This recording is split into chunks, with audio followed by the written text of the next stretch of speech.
মিশরের এই তপ্ত বালুকা রাশি আর তার বুকে দাঁড়িয়ে থাকা হাজার বছরের রহস্য, এই বিশাল পিরামিড।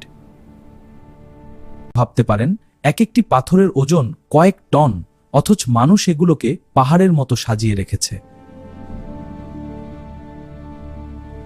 তৎকালীন ফেরাউনরা নিজেদের অমর ভাবত, অহংকার আর দম্ভের প্রতীক হিসেবেই তৈরি করেছিল এই স্থাপত্য। কিন্তু সময় কাউকেই ক্ষমা করে না। সেই প্রতাপশালী রাজারা আজ ইতিহাসের পাতায় ধুলোমাখা এক একটি নাম মাত্র। পিরামিডের অন্ধকার কুঠুরিতে আজ কেবল নিস্তব্ধতা। সেখানে সোনার চেয়েও বেশি জমে আছে একরাশ একাকিত্ব। পিরামিডের চেয়েও বিশাল এই আকাশ আর মহাবিশ্ব, যার সবটুকুই মহান আল্লাহর এক নিপুণ সৃষ্টি। সবই শেষ হয়ে যাবে, রয়ে যাবে শুধু তার মহিমা। আল্লাহ আমাদের সঠিক পথ দেখান। আমিন।